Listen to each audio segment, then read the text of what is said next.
This show is a member of the Sorgatron Media Podcast Network. Find out more at sorgatronmedia.com.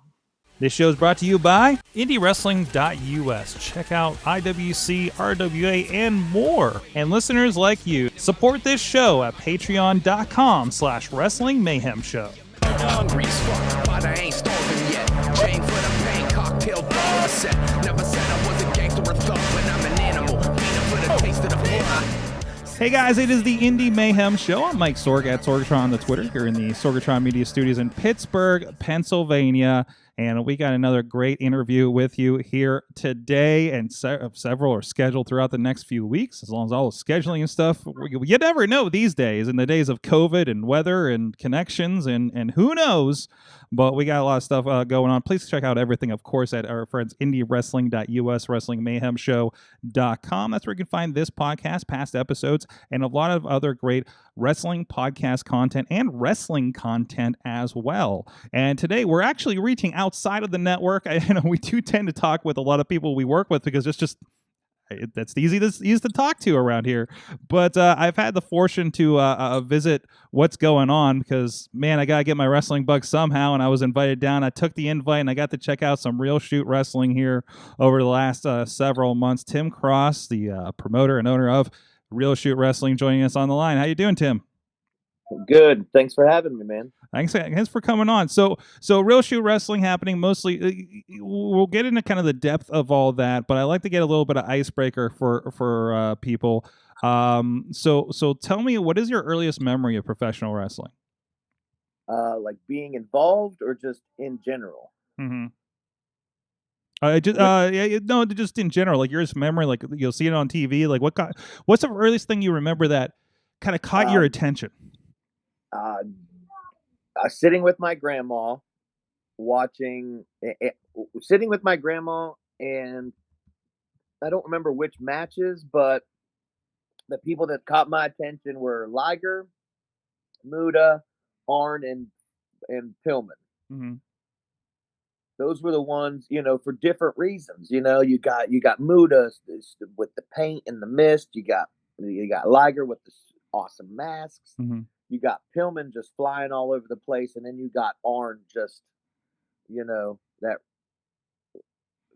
ground and pound, just rough punch kick, just ruthless type atmosphere. They were all just something that caught my attention the first time I really sat down and started watching with my grandma, and WCCW, the Missing Link, and gentleman Chris Adams. Those two companies and those individuals were the ones that kind of caught my attention and kept my attention. So that's awesome. So so a lot of the Southern style for sure. Yeah, honestly, yeah, it was the stuff, Georgia, Texas, Florida, that type stuff. So I know we talked a little bit in the pre-interview because I didn't know a lot of your background kind of going into this, but you did actually train at some point. Can you talk about a little bit of that transition? Like at what point you're like, hey, I want to try to get a shot at this in the ring and finding that training?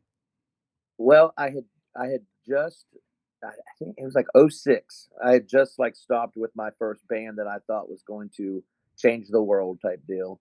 So I was kind of just down, and I hit up my buddy one day, and he was like, yeah, man, I'm at work. Stop in and see me. And I stopped in at work, and he goes, hey, my boss, he's into wrestling. And I was like, oh, cool, man. He was like, yeah, you guys could talk sometime. And I go in there, and I talk to the guy, and he looks at me and goes, so you like wrestling, huh?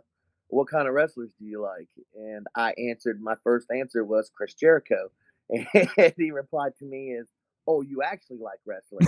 I thought you were going to say like Hulk Hogan or John Cena. I was like, no, I actually like it. And then turns out that was TJ Phillips. And he's trained, as people in the area know, Jason Kincaid. He trained Jason Kincaid and then me, and I trained for probably a year and a half, 2 years. And I have been, and this is 06, yeah. And I have been involved in the indie scene around here in PA and in Ohio for going on 13 years in some way, shape, or form. I mean, I've been the very early years. It was I barely helped here and there, got a robe, did this, did that, So it was very small. But until the past 5 years, I've actually really started helping other promotions, and then just said screw it and did my own. Nice. Well, and we were talking about that. We kind of have a common connection I wasn't aware of. You were there for the early days of the Renegade Wrestling Alliance. Yes. I was there, fell out, and came back. So I think we might have just missed each other if I have my timings right. Tell me a little bit. I mean, were you there the very first couple shows? No. I was there in the day when we were like, hey, let's make this a legitimate thing. And I got brought back in 2 years later, and then fell back into the video with them and everything. So I missed the I was there the very first. and it was definitely a fun experience and a weird one at that. I found out about what it's like to have heat with someone.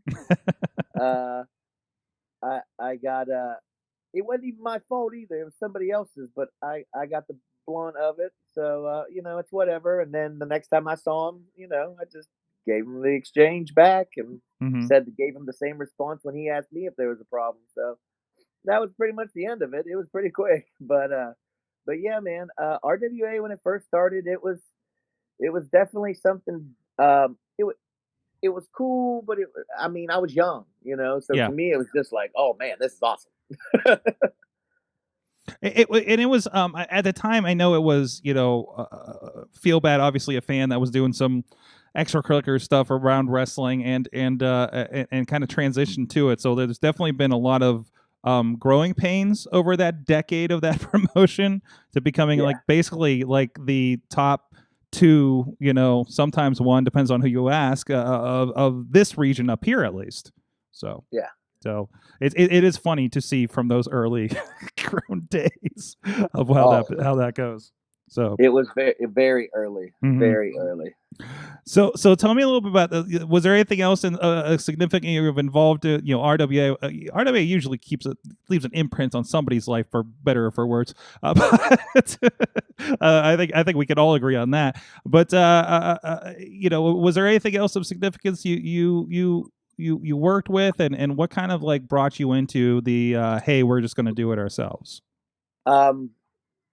Well, my big first story about RWA was I was thrown into some crazy 4-way tag match thing. He was a huge fan of those when it first started. Gotta get everybody on the card, brother. Yeah, it was every day. Every show was a WrestleMania for that guy. And that hasn't changed. It was some 4-way tag match, and this Nacho Grande needed a tag partner. And I remember everybody had heat with him anyway because he brought nachos, and that was at his gimmick table. So I'm like, great, you put me with the guy that has heat. But we're going out for this tag match, and sure enough, this guy's all hopping around, just loving life, giving fives. The next thing I know, I turn around, this guy's sitting on his butt, grabbing his ankle. We haven't even got to the ring yet. And I'm like, what'd you do? And I walk over to him. He's like, I blew out my ankle. I was like, are you kidding me? On the entrance? Literally on the entrance. So I get in the ring, and I see two other staff members, which is just trainees, drag him off. And here comes the 3 other teams. And he's supposed to take the first pin. That's just what's supposed to happen, So I'm just sitting there I'm green as Kermit the Frog, and I just don't know what to do. So pretty much, JC comes over to me, Sensation, and goes, "Well, you got to take the pin, man. You got to go." So I'm like, "All right." So I get in the match, and we're working, and lo and behold, here comes a dude in the same exact outfit and a mask, and comes out to be my partner. And I'm like, and I get thrown into my corner, and he tells me who he is, and I'm like, what the hell? You weren't even on the card. He's like, I had the same body size. I'm like, all right. so, so he was a friend of mine. He's actually now in Alaska wrestling. Up I, there, there's only like 2 or 3 promotions up there. They I, have no drama at all. I feel like I want to connect and just have a conversation with people about what Alaska wrestling is like. Because well, I can get you in contact with him. okay, we're gonna make this happen just for. We'll definitely make that happen. And sure enough, as soon as he got ringside and stood in my corner, I took the double super kick and was pinned. Then it was over. So so there's that one. And then the other one was TJ actually worked a ladder match with, I forget who the dude was, for the light heavyweight title, I think it was there. And TJ broke his ankle, I think like 2.5 minutes into it, but worked a 25-minute match. Jeez. Those were always impressive. That's TJ Phillips for you. Yep. So, but yeah, I mean, that was the start. So that would have been like 06, 07. And Real Shoot started around, we're on 3 years now, at the end of July. So it'd have been 17, I think, was when we started. And that, honestly, the whole reason why that happened is just, people saying they're going to do one thing and then they don't. And then it was literally just hey, we got this idea. We're going to be the farm fed, in a way, for the other feds in West Virginia. And we'll get the green guys really, really good. And then we'll move them up to here, and we'll move them up there, and we'll do this and that. Well, TJ had came to me because I had started. The reason why it's called Real Shoot, because I get this question all the time, because I will be the first to tell you it's a goofy ass name. But I'm honest. But a friend of mine had got kicked off of a Facebook wrestling page and hit me up and goes, "Hey man, will you help me build a page?" And I'm like, "Yeah, sure." He was like, "I know you have some connections with guys, and it'll just look good for our page if you can get them part of it." And I was like, "Yeah, sure."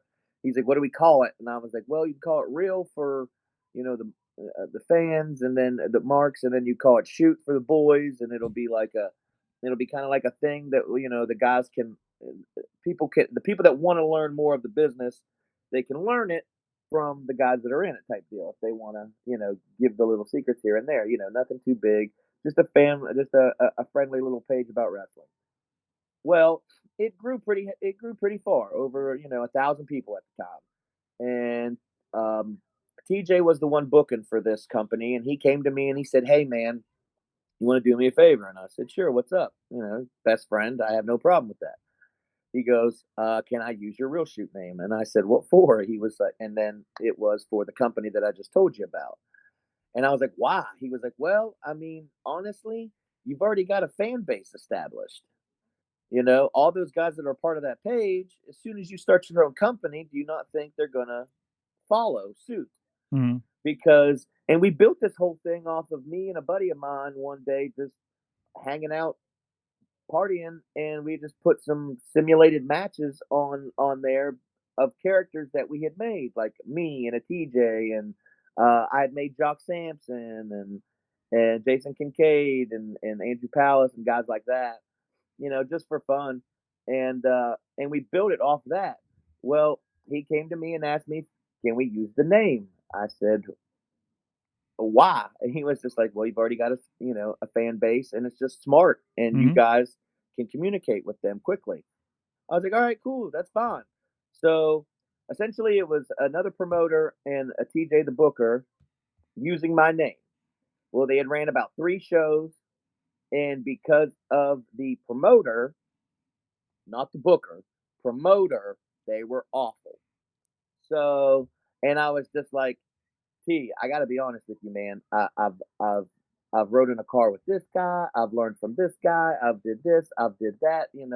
Like, I've paid attention. I'm one of those guys that I don't. Whenever I'm around others that I can learn from, you'll notice I don't talk a lot. I just listen, like, the whole time, because that's how I was taught." and it got to the point to where I looked at him. I was like, you don't need this guy. I can handle everything, and you can just still be the booker. And he was like, why do you want to take on this responsibility? I was like, because you're using my name. And he went, oh, that's fair. So he fired him, and I took over, and I've been running it as mine after the second show. I'll throw him under the bus. I don't care. This jackass had a roster cost of $250. Oh, yeah. Yeah. So I told that guy to kick rocks. So that's ridiculous. For those that don't know the background business of indie wrestling, like that's everybody gets a hot dog level right there, more or less. A hot dog and a high five. Yeah. And maybe $5 for a carload of people. Yeah. Today it's a hot dog and a fist bump, of course, with COVID, but you get the idea.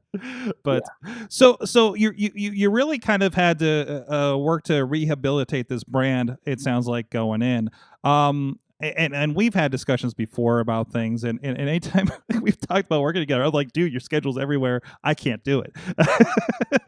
Because I think at the time I looked at, you were doing like almost every weekend at one point across 2 to 3 states, if I'm not mistaken.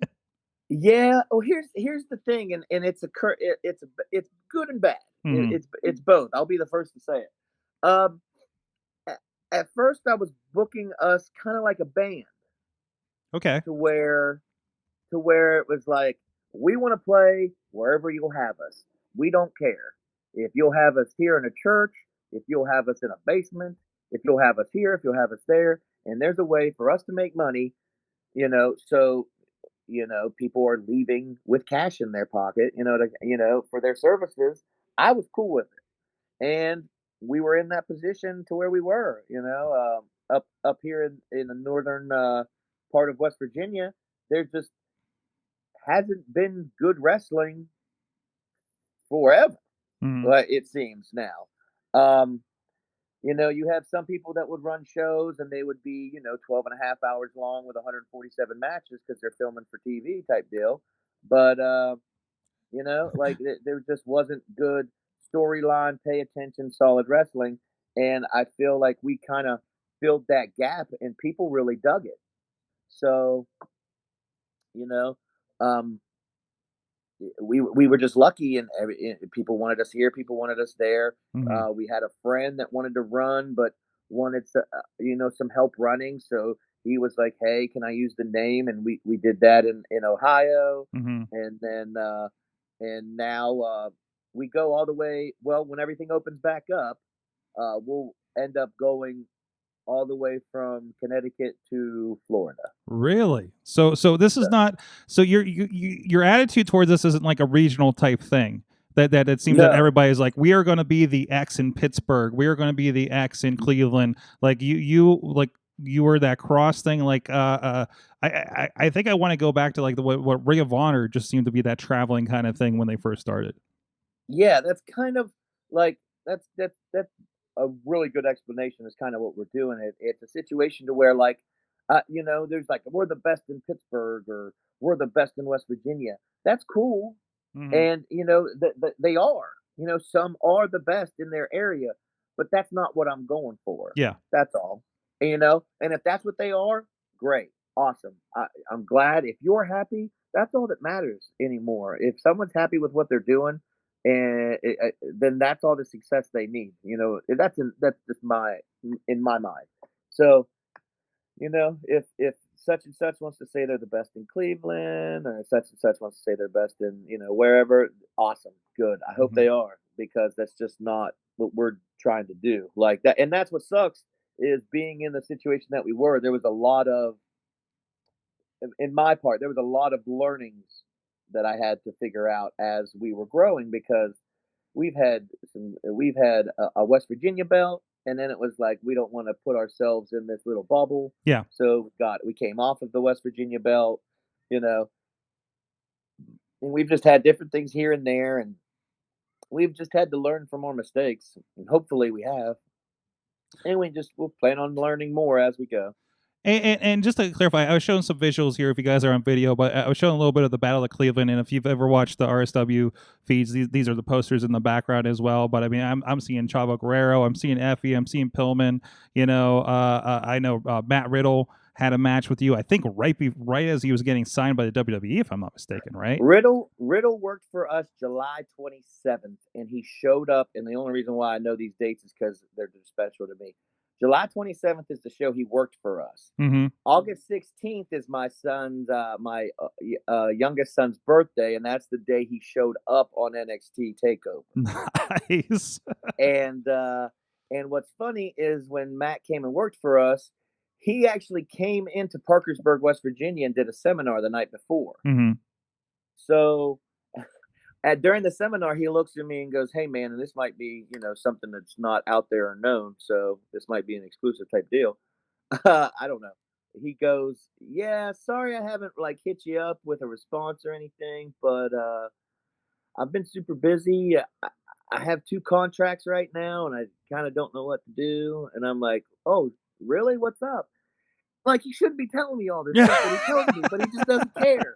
And he goes, "Yeah, man, it's either NXT or New Japan." Mm-hmm. Mm-hmm. And I was like, "Oh, crap." I go, "Who'd you pick?" And he goes, "Oh, well, you'll probably see me at TakeOver in August." And I was like, "That's awesome, man." And then he starts telling me how much they're giving him and how much they gave him to move. And I'm just like, "Hey, man, we just met. You don't got to tell me all this."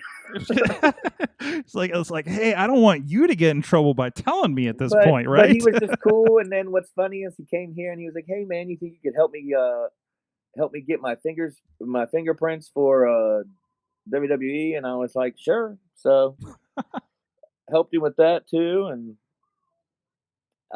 he actually came to my house and we were just hanging out on the deck. And my kids were here, so Mhm. my kids got to meet him. So that was really cool. It's just been having my kids a part of it and getting to witness it and them into it as much as they are now has made it way better than when I originally started. Wrestling starts to wear on people sometimes. Yeah. But whenever you see, my kids freak out over something like that, it gives you that fire under your butt again. So that was working with Matt was really cool, really good guy. What's funny is when he starts the seminar, he starts doing stuff. TJ walks in and goes, "You teaching these kids to shoot on each other? What are you doing?" Because they're doing leg holds and stuff, and Matt just kind of looks at him and giggles, and he's like, "I mean, kind of, man, but that's just my style, bro." So that was pretty much it. But he was really cool. Working with Chavo was really cool. We worked with him in Cleveland, and he brought his chiropractor in, and he told all the boys to go get cracked by his guy, and his chiropractor set everybody back in place. The whole locker room that night, even me and even rando buddy of mine that always hangs out. He was just like, "Hey, man, my back kind of hurts," and he was like, "Lay down." So he that was really cool. And then having Teddy Hart versus Chavo Guerrero Mm-hmm. was definitely a cool situation that I got to put together. Before all the weird Teddy stuff happened, which I don't even pay attention. Did he have the cat yet? Yeah. Oh no. Yeah, he had the cat. And that's the night. That's the night that Conor McGregor was on UFC. Mm-hmm. And after our show, he went to BW3's. He's like, "Come to BW3's and hang out for a drink." And I'm like, "All right, whatever, man." So I go. He's parked in the handicap spot in the front, car running, with his 3 cats inside. just chilling, not caring.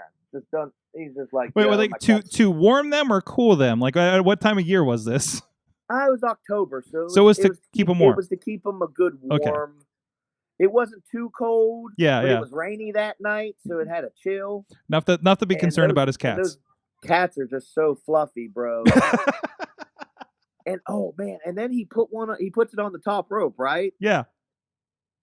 So he puts one on the top rope, and White Mike from I think it's White Mike or Timmy Lorette, I don't remember exactly which one, because on the first night I had the Hart Dynasty versus Jim Nasty Boys, Mm-hmm. and he put the cat on the top rope. The cat like looked at White Mike and jumped off the top rope and ran into the crowd. I was like, "Geez, bro." Wow. So Good. it's been real cool working with some of the names. Effie, also, if you guys are going to check out this Saturday, MV Young's event, I don't know when this is playing, but make sure you check out Effie anytime you get the opportunity to. Absolutely. One of my favorite conversations I've had on the show is with Effie, and still have not seen him in person. I hope that changes Saturday. So You've only interviewed him? Yes. You've not got the opportunity to meet him? No. He is. Make sure you take at least an hour out of your day and just Oh talk to man. him. Oh man. Oh, that's basically learn so much. basically what we did on here. We talked about marketing and everything at the time, because it's just He's it was smart. just when he was blowing up and had the website and everything. He's so business smart. Yeah. Oh yeah. Oh yeah. Yeah, you can see it. And then you find out that he's essentially a backyarder, and he'll tell you that, and he don't give a shit. He's a backyarder that all the vets like appreciate and respect. Yeah. Absolutely. So, but yeah, great. Effie's great guy. Chavo, Teddy, great to work with. Mhm. Brian Pillman Jr. I was one of the first people to book him. He was always a delight to work with. Always have been, and we plan on working together soon here. Good. I don't want to give too much away, but soon here in the future. I got a couple other surprises type deal. But recently, one of my favorites in outstanding people to work with has been O'Shea Edwards. Mhm. So make sure anybody that doesn't know him, go check him out as soon as possible. O'Shea Edwards is everything you need in a pro wrestler. Running into him a couple of times back, one of your shows, just seems like one of the coolest dudes to be on a roster, and it's just been phenomenal matches every time I've seen him. He's one of those guys that if you have on your roster, he makes your whole roster better. He's there to help everyone. If they've got a question, he has an answer. So we're running up on our time here. I know for a podcast, we actually have a time limit here. Yeah. It's more scheduling than anything. But I do want to get a little bit into what you guys are doing right now. Obviously, a little bit of a transition. We all got shut down, obviously, in March. I've been trying to work with one promotion in West Virginia since March, and that has not panned out. So I mean, it's a difficult time. A lot of the companies we work with, or they're just around the areas, just trying to figure out what version of pro wrestling, what can they do, what are the limitations and things like that. And obviously, that's different from state to state. Some are faring better than others. Tell me a little about this what you were doing now currently, and how you kind of transitioned to that version of it. Well, for me, I mean, in what we're doing now is just like anything else we've done with Real Shoot Wrestling, essentially, is, hey, we got this idea, let's throw it at the wall and see if it sticks. And that's pretty much what we've done, and it's just grown from there. We have a school, the Real Shoot Institute of Grappling Arts, and we weren't able to get our kids the matches that they needed. You know what I mean? Like, so we had brought up, let's do like, let's do like a little storyline. Let's do a little storyline with our students, and let's do a little live show for everyone at home, because they can't come out and watch us. So we get it, we do it. It goes off very well. Everybody enjoys it. And we decide to do it again in 2 weeks. And it's catching on, and we've got people, vets like, hey man, I want to make sure I'm not rusty. I want to make sure I get the time in. I want to make sure that, these younger kids of mine are getting what they need. So, um, can I come work the shows and stuff? And I'm just like, please, of course, I have no problem with that. We'd love to have you. So now I've got people traveling, 11 hours, 12 hours, just because they want to come and work and get good solid matches and be able to work with younger green guys and help with their development, Mhm. which is basically why, like I said, why it all started. So, I couldn't be more appreciative of how it's turned out, and where it's went from the first one, and this, just this small little idea we had, and to now see where it's built into. We now run a weekly show with some, with some very good talent. Uh, like this week, you'll see one of the matches is Benny Conley, our RSW champion, versus Beastman. Beastman's always entertaining, and Benny is a very underrated talent in this area, honestly. And I feel I'm very happy that I'm the one that is able to give him this platform for everybody else to get to see how good he is. Um, and we're also, like I said, we're also getting those young kids out there, so people get to see them. So when the opens back up, because I'm gonna be honest, as a promoter, you can't come right out the gate and Mhm. just blow your wallet on the first show out. You know what I mean? You're gonna need some young starving talent that wants to really show people what they got, and it pretty much just puts everybody on the same level, and the ones like the ones working for me are going to be above and beyond the other ones because they're just not doing anything. Mhm. So that's why I'm happy that, my kids that we've been training and giving these matches to, and, people like Palace has been helping, and TJ has been helping, and there's a couple others from that area like LaRusso, his kids, you know, solid talent that we started using. So, it's definitely a we're definitely an area for learning, and that's what we're pushing with our show. If you're watching it, it's usually someone there working with someone younger so they can learn. Mhm. Um, but yeah, as of right now, our goal is for learning and just pretty much to keep our names in your mouth, Yeah. essentially, because that's what you got to do right now because there's just so much going on. Mhm. You know, and it's not even. It's like there's nothing going on, but there's so much going on. Yeah. Because you've just got to do all these extra precautions, and it just takes your mind off of doing the other things. You know, but the way we set ours up is there's a mandate on the mask, and we ask you to wear a mask, and it's only like you said, you were invited. Mhm. Mhm. Our crowds are literally invite only. Yeah. And that's it. It's people we know, it's people we trust, it's people from our community that we've always dealt with. So, we're doing the the best we possibly can, Mhm. you know, to without taking the absolute fun out of it for everyone. You know what I mean? So It is try to riding keep that line, isn't it? A little bit. So, and I like that. Everybody seems to be more or less picking a different path on this.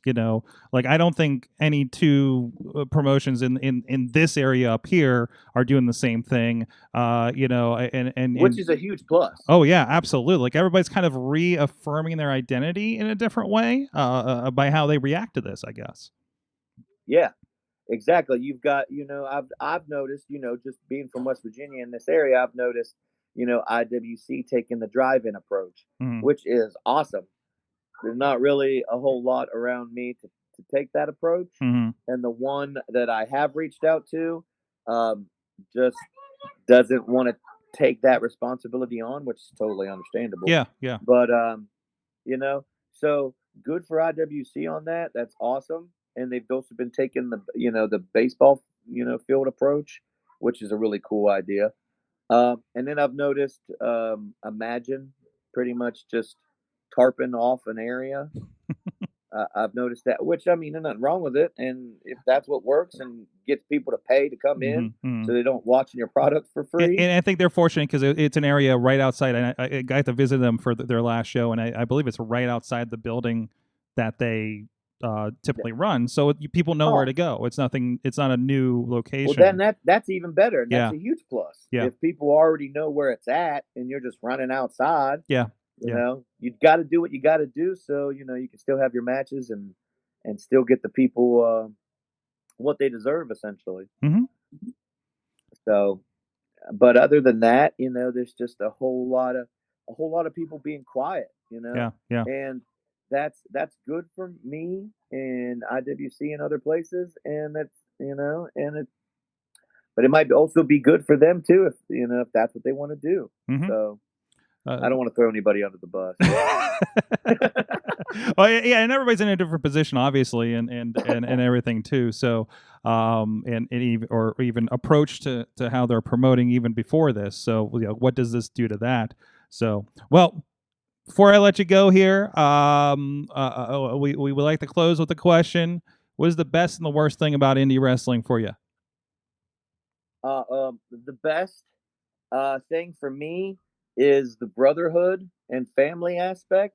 It's always been one of the top, things for me that's always kept me in it there's always been somebody there that's just like, I get it, or I'm here and you can talk, or there's just always something. If you have a question about, hey, how can I improve, there's always somebody that's just like, this is what you got to do. You can take it or leave it. It's cut and dry, and there's different people that deliver it differently too. But there's always that. There's always somebody that's your dad in wrestling. There's always somebody that's a brother. There's always somebody that you talk to, that you get your information from. And there's always kids yelling in the background. Yeah. Hey, shut up, you goofball. And then the thing that I hate worst. And there's just one. I only get to pick one. Just one example is fine. One example. It's hard. Hey, I told you I'm doing this interview thing here.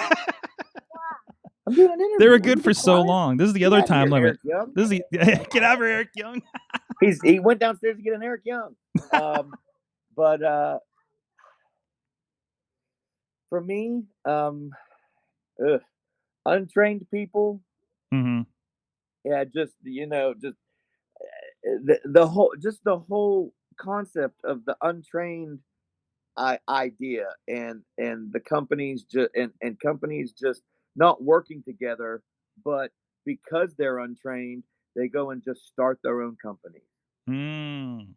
That's what I hate the worst. You got Joe Schmo over here, trained with this guy for 2 weeks and didn't survive.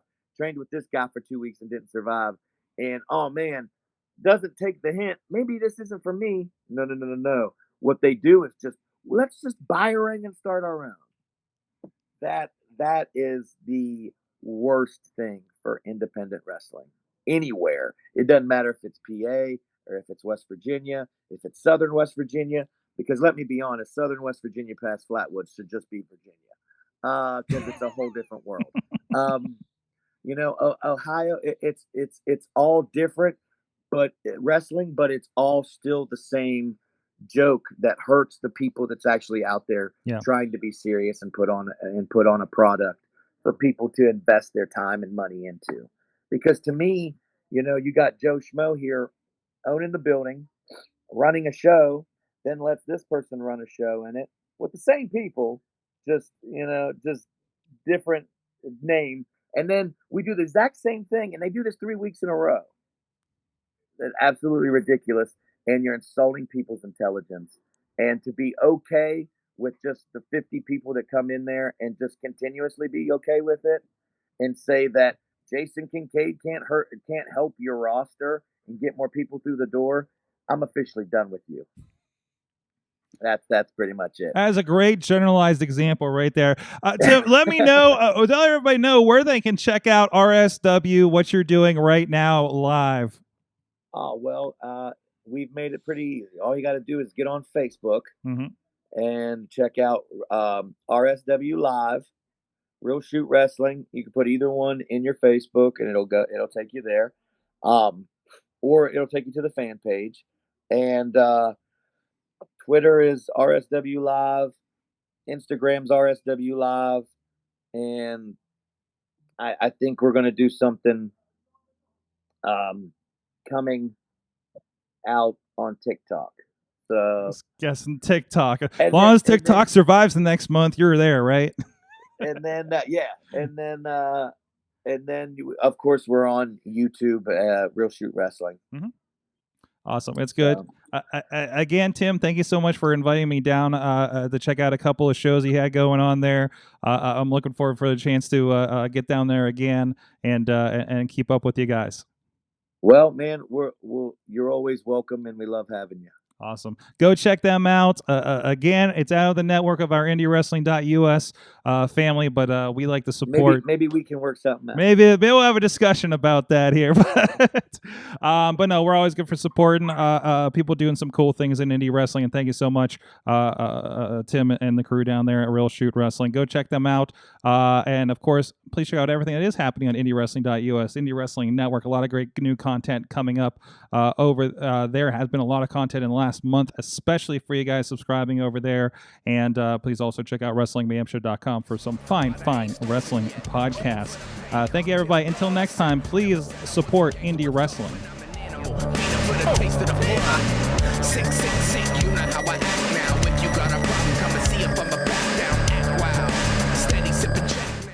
This show is a member of the Sorgatron Media Podcast Network. Find out more at sorgatronmedia.com.